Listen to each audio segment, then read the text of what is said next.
Para entender essa escalada das tensões entre Rússia e Estados Unidos, eu converso com Sidney Leite. Ele é professor de Relações Internacionais da Faculdade Rio Branco. Professor, muito obrigado pela sua presença no nosso CNN Prime Time. A gente tem acompanhado a crescente tensão entre Trump e Putin por causa da dificuldade que está sendo sair um cessar-fogo na Ucrânia. É isso que está agora por trás desse movimento dos submarinos americanos, submarinos nucleares, professor? Boa noite.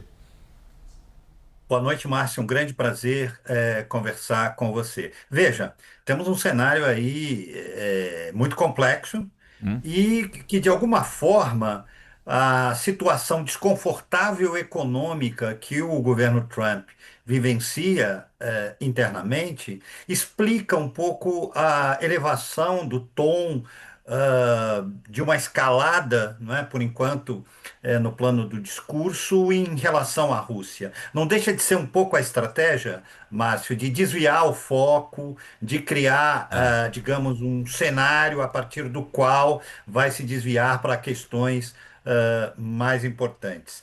Sem dúvida, houve desde a campanha uma enorme simplificação de que seria possível terminar um conflito tão, digamos, complexo entre Rússia e Ucrânia, a partir de uma ação, de uma conversa, de um telefonema.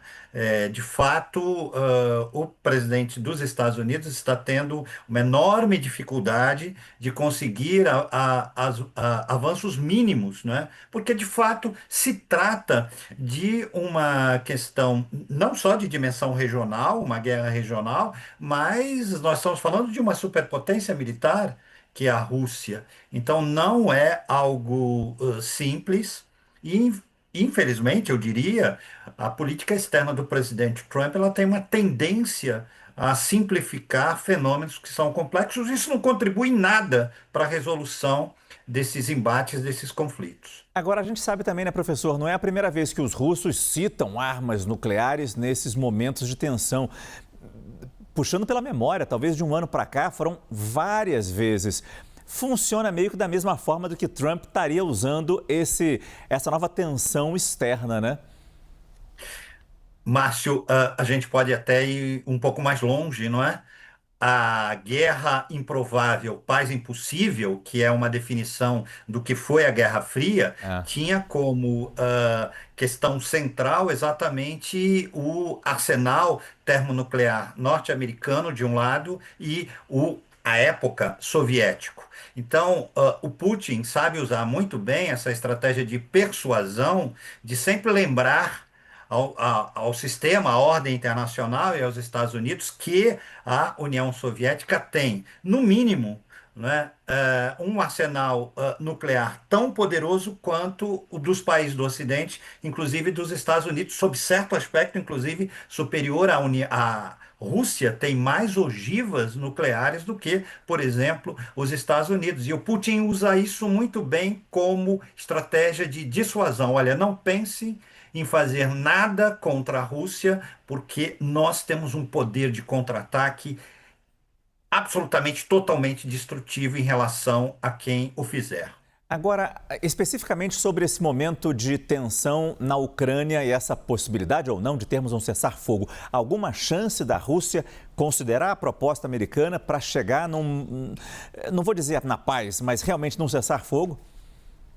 Veja, tanto Putin quanto o presidente Trump têm um substrato nas suas ações altamente impulsivo. Porém, levando em consideração o contexto atual e o que exige o Putin, que é, a gente está falando tanto de soberania nacional, na verdade, o que o Putin propõe é simplesmente rasgar a ideia da soberania ucraniana, Ah. não é? Que os territórios hoje ocupados pela Rússia se tornem territórios que são ucranianos se tornem territórios russos, não é? Então isso é muito improvável que seja aceita, não é? Mesmo um cessar-fogo em que a condição seja reconhecer, não é? A total agressão à soberania, ao direito, né, de soberania da Ucrânia. Então, o cenário não é positivo. Eu diria que estamos muito mais próximos da continuação desse cenário de letargia, de não resolução do conflito, do que propriamente uma resolução rápida, imediata, como se espera e todos nós desejamos.